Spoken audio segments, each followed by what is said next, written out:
The rain had been tapping against my bedroom window for hours that night, soft at first, then harder, like nature itself was trying to warn me. I remember looking at the clock, 3 a.m., exactly thinking about how my knees were aching again, old war wounds from a lifetime of standing on my feet, first as a police sergeant, then just as a mother who never learned to sit still. That's when I heard it, not the polite knock of a neighbor needing sugar, not the gentle tap of someone who's lost their way. This was desperate, frantic, the kind of pounding that makes your heart stop before your brain catches up.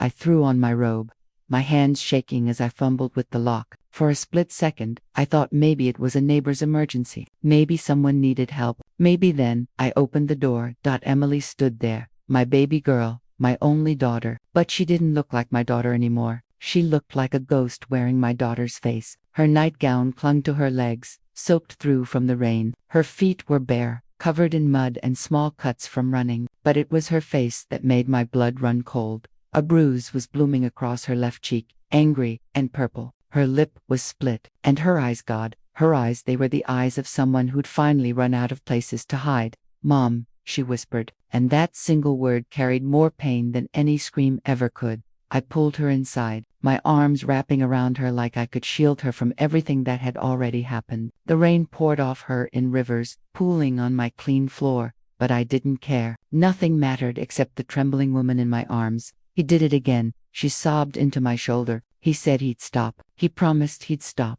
Those words hit me like a bullet, again, which meant there had been other times I didn't know about, times she'd hidden from me. My hands moved on autopilot, the way they used to when she'd come home with scraped knees as a child. I guided her to the bathroom, ran warm water, found clean towels. But this wasn't a scraped knee. This was something that couldn't be fixed with a band-aid and a kiss. As I gently cleaned her wounds, my mind was already working, already planning, because I knew something Emily didn't know yet. I knew that some men mistake silence for permission. They mistake forgiveness for weakness. They mistake mercy for fear.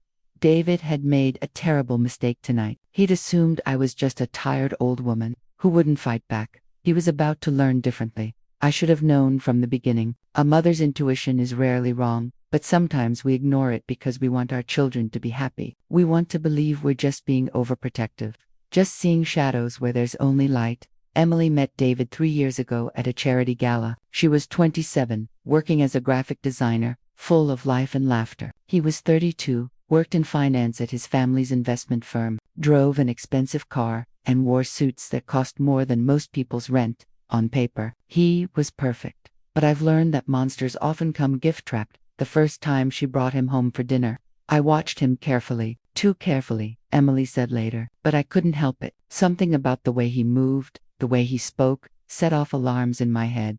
He was charming, certainly, too charming. His compliments flowed too icily, too smoothly, like he'd practiced them in a mirror. He brought expensive wine and fresh flowers, called me ma'am, and pulled out Emily's chair before she sat down. But I noticed other things too.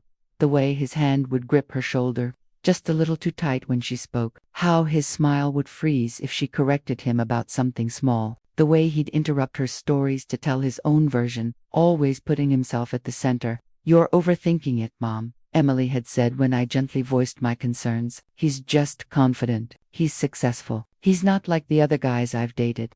She was right about that last part. He wasn't like the other guys. They'd been kind, uncertain, still figuring themselves out. David already had everything figured out. He knew exactly what he wanted and exactly how to get it. And what he wanted was control. The wedding was 6 months later, a lavish affair at David's family estate, with 200 guests I didn't know and barely 50 I did. Emily looked beautiful in her white dress, radiant even, but I remember thinking she looked smaller somehow, like she was shrinking to fit into someone else's life. David's mother, Patricia, approached me during the reception. She wore pearls that probably cost more than my car, and a smile that didn't reach her eyes.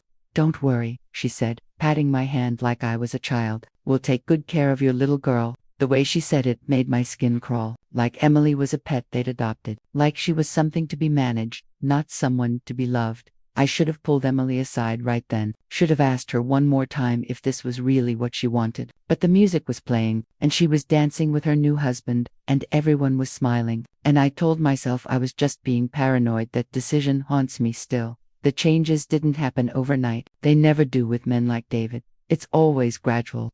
So slow, you don't notice until it's too late. The first few months, Emily would call me several times a week. We'd talk about everything and nothing: her new home, funny things that happened at work, what she was cooking for dinner. Her voice would bubble with excitement as she described decorating their townhouse or planning a weekend trip. But slowly, the calls became less frequent. Once a week, then every 2 weeks, and when she did call, there was something different in her voice, a cautiousness that hadn't been there before, like she was constantly listening for footsteps behind her. "Everything okay, sweetheart?" I'd ask. "Everything's fine, Mom. Just busy, you know how it is." But I didn't know, because my daughter had never been too busy for me before. 6 months into the marriage, I drove to their townhouse for a visit. Emily had said David was working late, that we'd have time to catch up alone. I'd brought her favorite cookies, the ones I'd made for her since she was little. The moment I stepped inside, I felt it. The house was immaculate, not clean, but sterile, like a museum, not a home. Every surface gleamed. Every picture frame hung at a perfect angle. The throw pillows on the couch were arranged with mathematical precision. "The place looks beautiful," I said. But what I thought was, "Where's my daughter in all of this?" Emily gave me a tour, and I noticed she wouldn't touch anything as we walked. She'd gesture toward things but keep her hands carefully at her sides, like she was afraid of leaving fingerprints in her own home.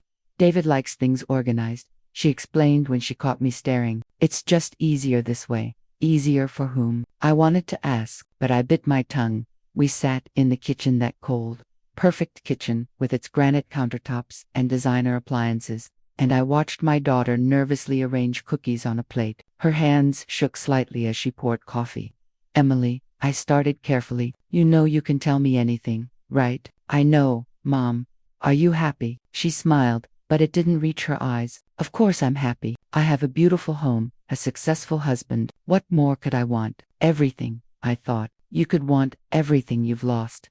That's when David came home early. I heard his car in the driveway, heard the garage door open, and I watched my daughter's face change. Her spine straightened, her smile became fixed. She quickly checked her reflection in the microwave, smoothing her hair. He walked in, loosening his tie, and his eyes swept the kitchen in one practiced motion, taking inventory, checking for flaws. "Margaret," he said to me with that practiced smile. What a nice surprise. But his eyes said something different. His eyes said, "You weren't supposed to be here." "I was just leaving," I said, gathering my purse. Emily started to protest, but David's hand landed on her shoulder, that same too tight grip I'd noticed at dinner, and she fell silent. "Don't rush off on my account," David said, "though Emily and I did have plans tonight. Dinner with my parents, you understand." I understood perfectly. I understood that I was being dismissed from my own daughter's life. As I drove home that night, I knew with absolute certainty that something was terribly wrong. But what could I do? Emily was an adult. She'd made her choice. And if I pushed too hard, I'd only push her away, straight into his arms. That's so I waited, and I watched, and I prayed that my daughter would find the strength to save herself before it was too late. Over the next year, the distance grew. Emily stopped posting on social media. David said it was unprofessional to share private moments publicly. She quit her job. David insisted they didn't need the money, and wouldn't she rather focus on taking care of the home? Her friends stopped calling. When I asked about them, she'd say vaguely that they drifted apart or that they didn't understand her new lifestyle.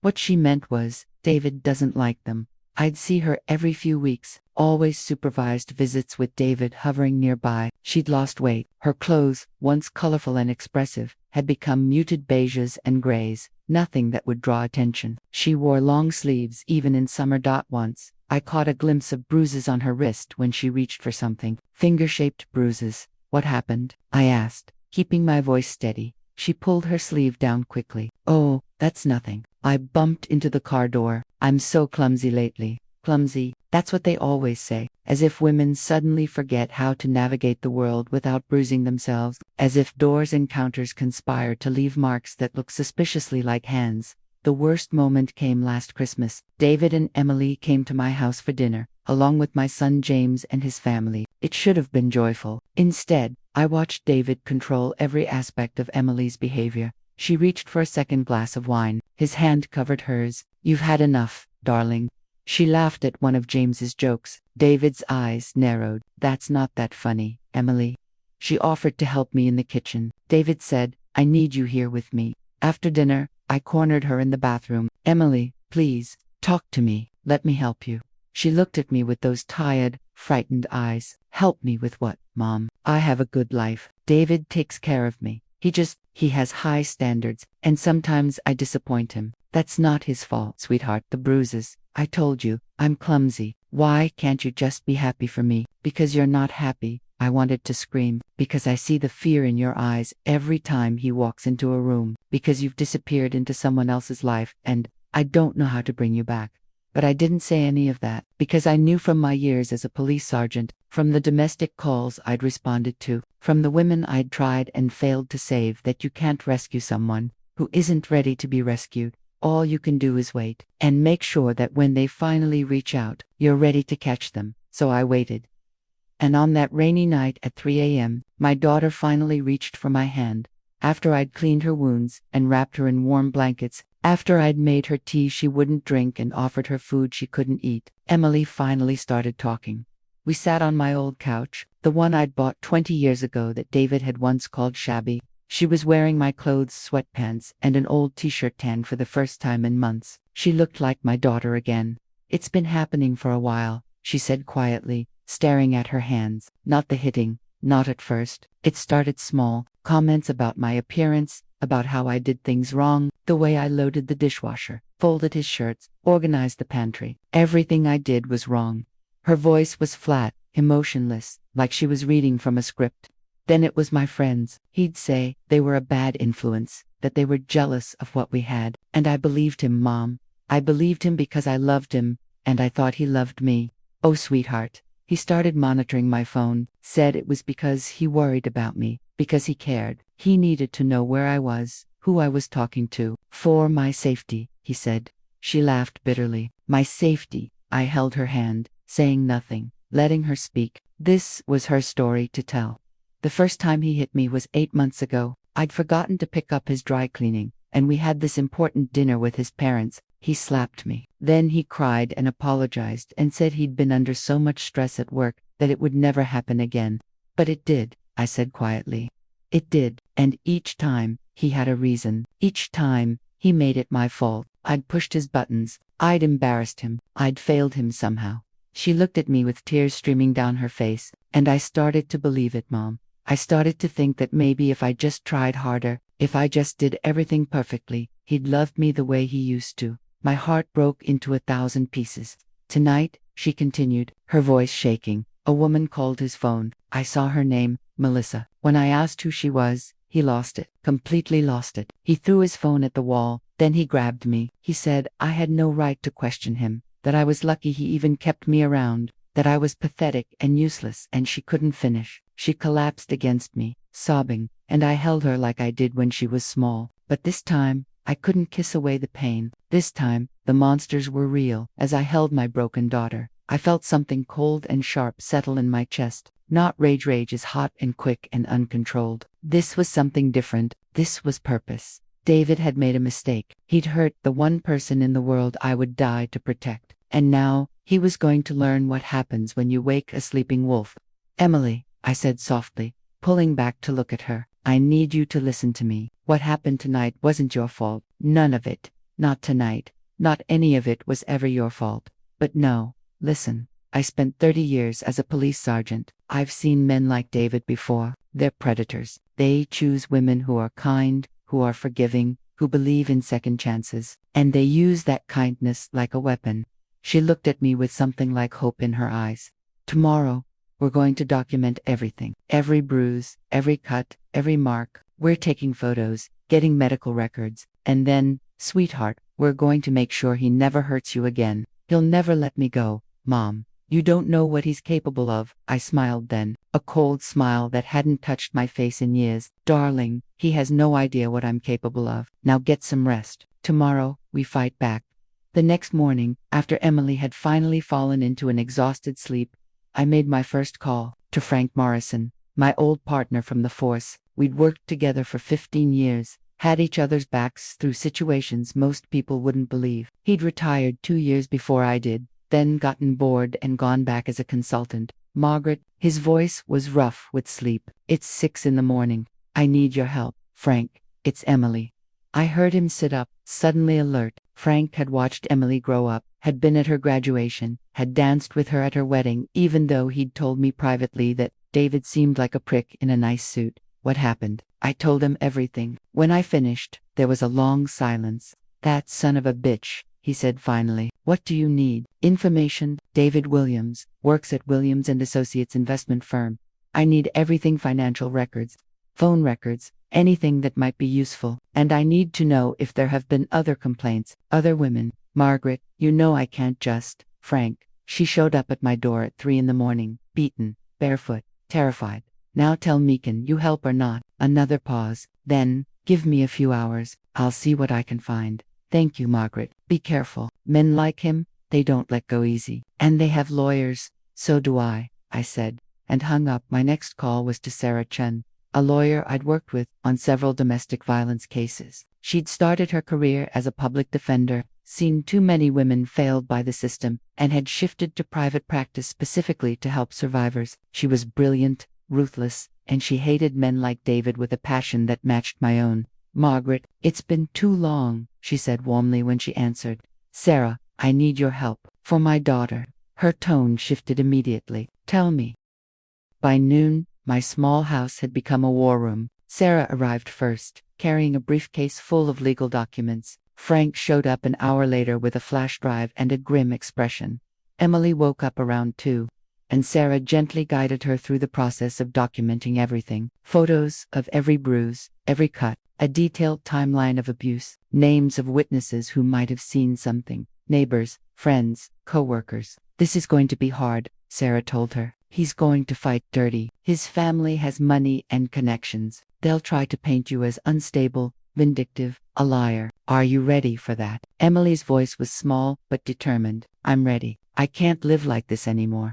Frank spread his findings across my kitchen table. Okay, here's what I've got. David Williams, aged 35, works for his daddy's firm. Clean record, no arrests, no complaints filed against him. But here's the interesting part. He pulled out several printed pages. His financials are a mess. The family business is hemorrhaging money, bad investments, client lawsuits, the whole 9 yards. David's been cooking the books, moving money around to hide losses. I've got a buddy in white-collar crime who'll be very interested in this. What about the woman? I asked. Melissa. Frank grinned. Melissa Torres, age 28, works as a paralegal at a law firm downtown. Been seeing David for about 6 months. And here's the kicker: she has no idea he's married. I had a friend do some discreet asking around. David told her he was divorced, that his ex-wife was crazy and trying to ruin him. Sarah and I exchanged glances. Think she'd testify? Sarah asked. If she knows he's been lying to her, yeah, I think she'd be happy to help nail him. Good, I said. What else? I pulled traffic camera footage from last night. Got David's car leaving your daughter's place around 2:30 a.m., speeding, erratic driving. And Margaret, there's a restraining order on file from 4 years ago. Different woman, different state, but same guy. She dropped it after a month. My guess is he paid her off or scared her off. So there had been others. Emily wasn't his first victim. The thought made my blood boil. We need to move carefully, Sarah said. If we tip him off too soon, he'll lawyer up and start destroying evidence. We need everything lined up perfectly. How long? I asked.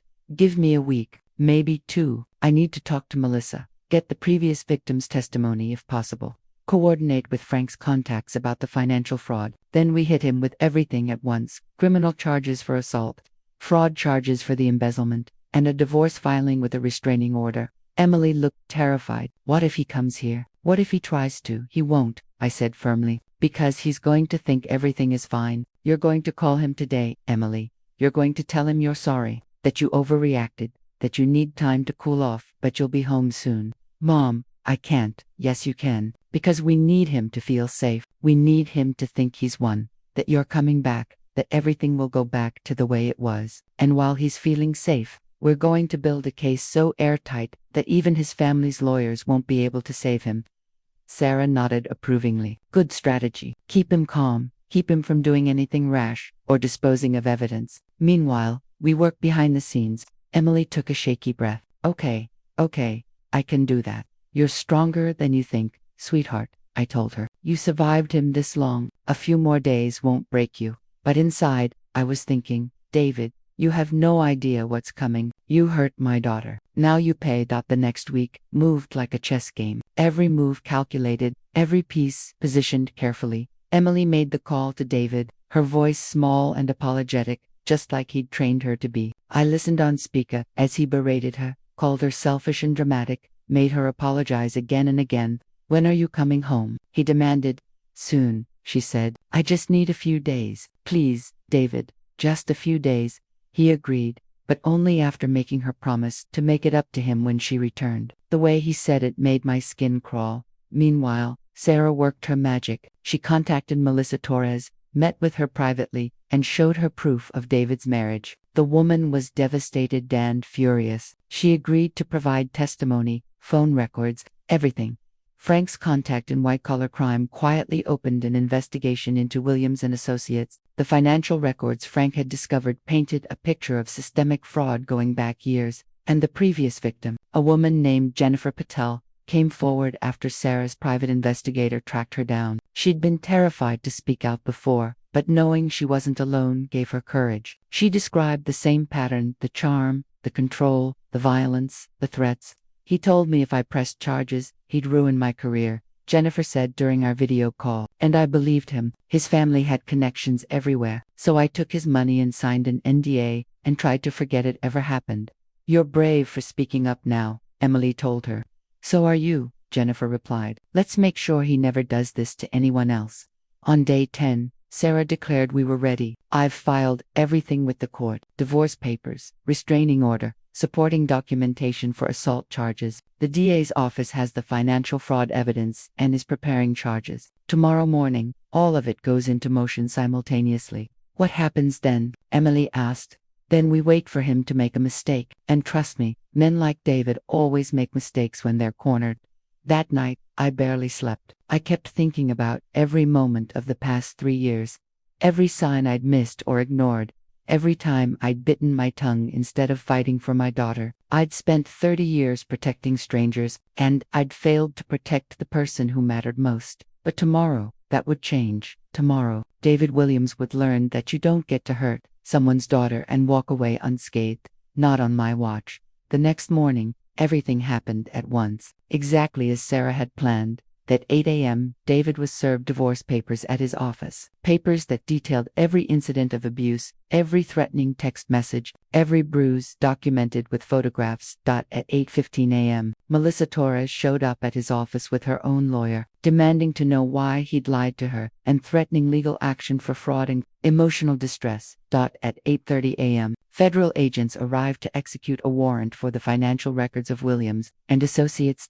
And at 9 a.m., David showed up at my door. I'd been expecting him. Frank was in my living room, technically off duty but present. Emily was upstairs, though she'd wanted to face him herself. I'd told her no. This part was mine. He pounded on the door just like Emily had 10 days earlier, but his knock was different. Hers had been desperate. His was furious. I opened the door slowly. He looked terrible, tie askew, hair disheveled, face red with rage. Where is she? He snarled. Where's my wife? Your soon-to-be ex-wife is somewhere. You'll never touch her again, I said calmly. You can't do this. You can't turn her against me. She's mine. She's not property, David. She's a person, and you're done hurting her. He tried to push past me. Frank appeared in the doorway, a solid wall of muscle and authority. Son, I'd take a step back if I were you, Frank said quietly. David's eyes darted between us. I saw the moment panic began to replace rage. This is insane. Emily is unstable. She's lying about everything. My lawyers will destroy her in court. Your lawyers are going to be busy keeping you out of prison, I said. The FBI is going through your company's records right now. Turns out embezzlement and fraud are serious crimes. His face went white. You can't prove. We can prove everything. The abuse, the financial crimes, the other women you've heard. It's over, David. Emily will never testify against me. She loves me. That's when Emily appeared at the top of the stairs. She came down slowly, Frank's presence giving her courage. I don't love you, she said, her voice steady. I don't think I ever really did. I loved who you pretended to be. But that person doesn't exist, does he? David's expression cycled through shock, rage, and finally something like fear. Baby, please, we can work this out. I'll get help. I'll change. Just don't do this. You had 3 years to change, Emily said. 3 years of chances. You don't get any more. He lunged toward her then, that violent instinct taking over, but Frank was faster, stepping between them, his hand on David's chest. That's assault, Frank said mildly, in front of witnesses. You really want to add that to your list of problems? Police cars pulled up outside. Sarah had called them the moment David arrived, just in case. 2 officers stepped out, their expressions professional but alert. Mr. Williams, one of them said, we need you to come with us. You're being arrested for assault and battery.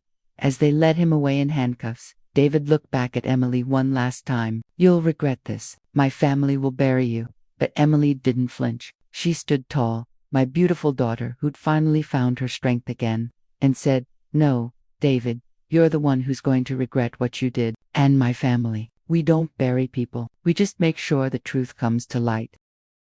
The trial took 6 months to prepare. David's lawyers fought every step, trying to suppress evidence, discredit witnesses, paint Emily as vindictive. They brought up her mental health, claimed she was manipulating everyone, even suggested she'd hurt herself for attention. But Sarah was relentless. She brought in medical experts, showed the documented pattern of abuse, presented testimony from Jennifer Patel and evidence of David's lies to Melissa Torres. The prosecution handled the fraud charges separately, but the evidence there was damning: years of cooked books, stolen client funds, falsified reports. Emily testified. It was the hardest thing I'd ever watched her do. She sat in that witness box and recounted every horrible detail, her voice shaking but never breaking. David's lawyer tried to rattle her, to make her seem unreliable. Isn't it true, he asked, that you never reported any of this abuse to police? Yes, Emily said, because I was terrified, because he told me no one would believe me, because he said his family had connections and they'd make my life hell if I spoke up, or because it never happened. Emily looked directly at the jury. I have photos of bruises, medical records, testimony from neighbors who heard him screaming at me, text messages where he threatened me. The only thing I don't have is a recording of him hitting me, and that's because I was too busy trying to survive to worry about documentation. The jury deliberated for 3 days. When they came back, the verdict was unanimous. Guilty on all counts: assault and battery, harassment, fraud, embezzlement. David's face crumpled as the verdicts were read. His mother, sitting in the gallery, let out a wail of protest, but Emily just closed her eyes, tears streaming down her face, and whispered, "It's over." The judge sentenced him to 8 years in prison, with mandatory anger management and therapy. The fraud charges added another 5 years. Williams and Associates declared bankruptcy the next week, the family's reputation destroyed. But none of that mattered to me as much as watching Emily walk out of that courtroom with her head held high. The first year after the trial was hard. Emily moved in with me while she rebuilt her life, saving money, seeing a therapist, slowly reconnecting with the friends she'd lost. Some nights she'd have nightmares, wake up screaming. I'd hold her like I did when she was small, and tell her she was safe now. She started volunteering at a women's shelter, helping other survivors navigate the legal system, sharing her story to give them hope. If I can help even one woman leave before it's too late, she told me, then maybe something good came from all this. She got a new job at a design firm that appreciated her talent, started dating again, though carefully, learned to trust her own instincts, to recognize red flags, to value her own worth. 2 years after the trial, she found a little house not far from mine. The day she moved in, we painted the walls bright colors, yellows and blues and greens, nothing like the beige prison she'd lived in with David. "Mom," she said as we ate pizza on her new back porch, "thank you for not giving up on me, for fighting for me when I couldn't fight for myself."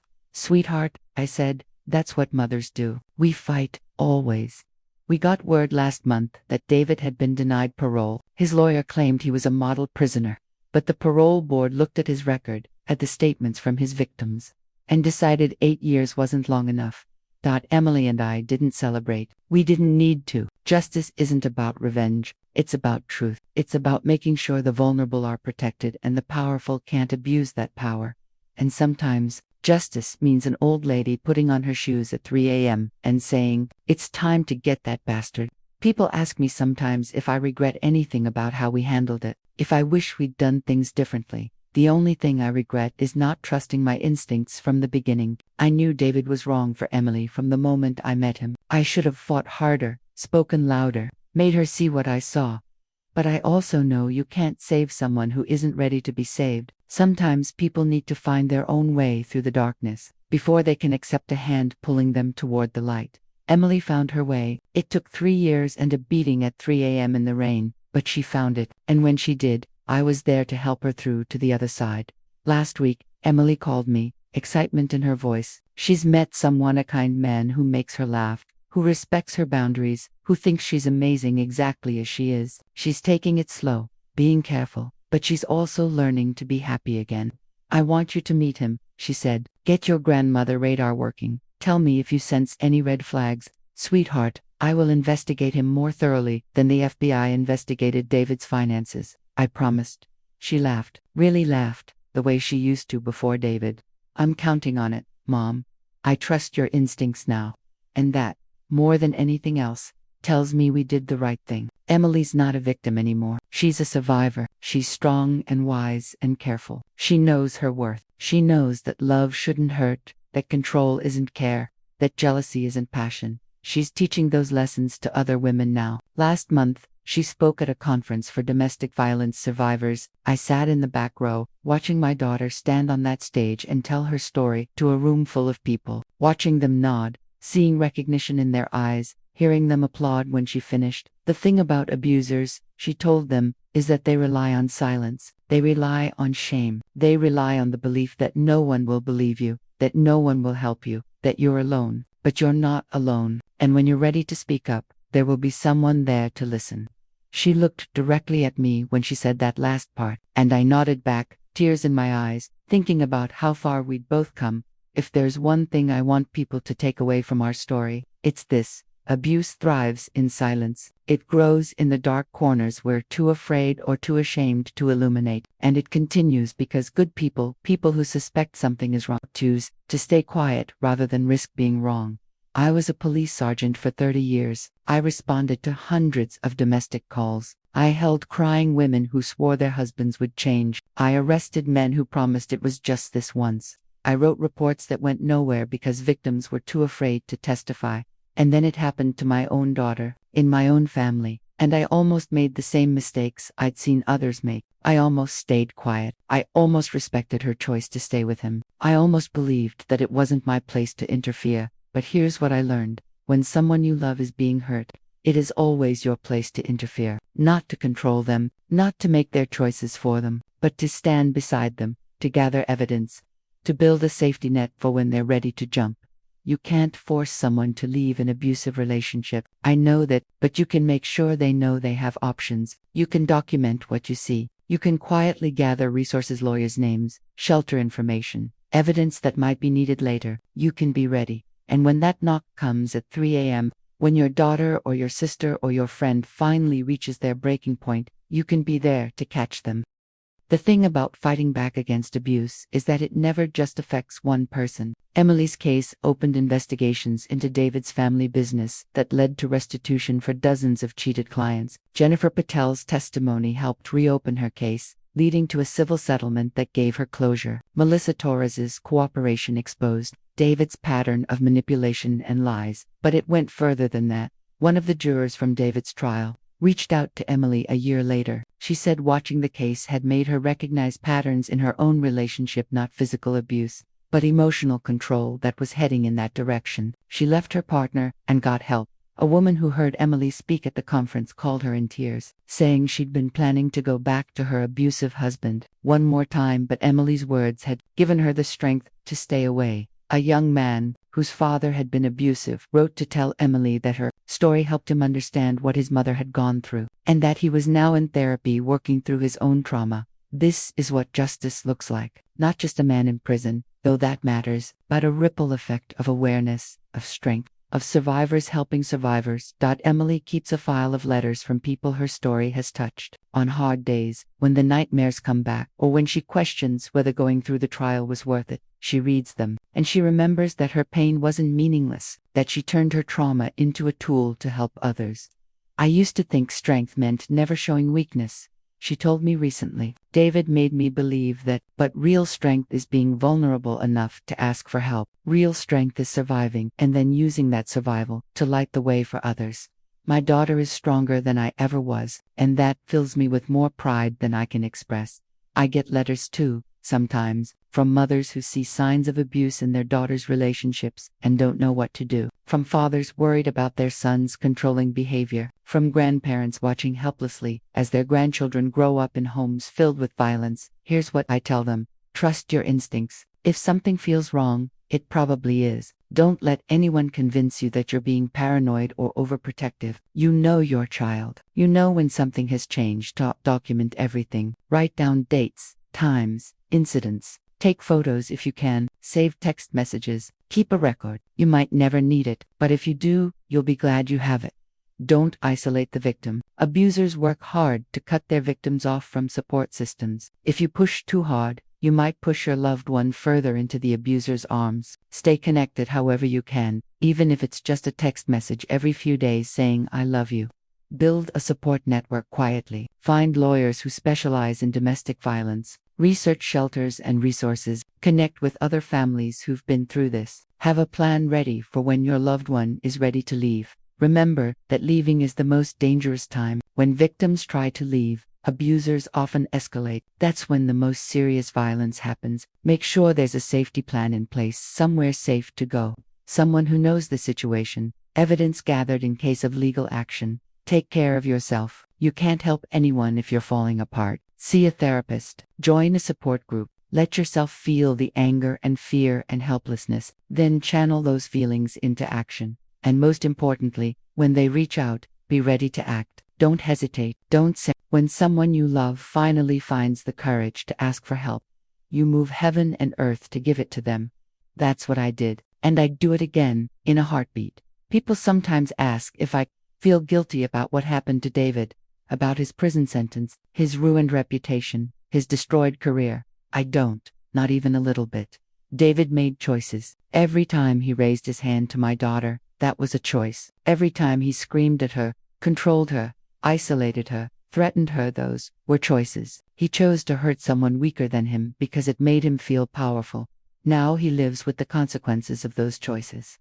His mother still sends Emily angry letters sometimes, blaming her for destroying their family. She doesn't seem to understand that David destroyed their family the moment he decided violence was acceptable. Emily just made sure the world knew about it.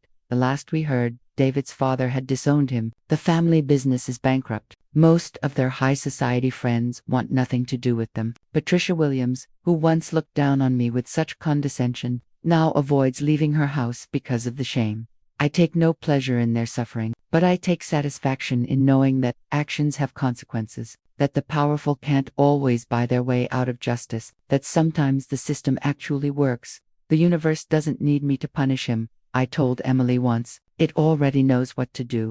And it does. Karma, fate, cosmic justice, whatever you want to call it, has a way of balancing the scales. All we did was make sure the truth came to light. The rest took care of itself. 3 years after that rainy night at 3 a.m., Emily's life looks completely different. She has her own house now, painted in colors she chose, a garden in the backyard where she grows vegetables and flowers, a job she loves that respects her talent, friends who support her without judgment, and yes, that new boyfriend who makes her laugh and treats her like she's precious. Last Sunday, we had brunch at her place. She'd made quiche and fresh fruit salad, and we sat on her back porch in the morning sunshine, talking about nothing in particular. Her cat, a rescue she'd adopted last year, purred in her lap. "Do you remember what you said to me that night?" she asked suddenly, "when you were cleaning my wounds." "Which part?" "You said, 'The mother in me died, and the soldier woke up.' I've been thinking about that a lot lately."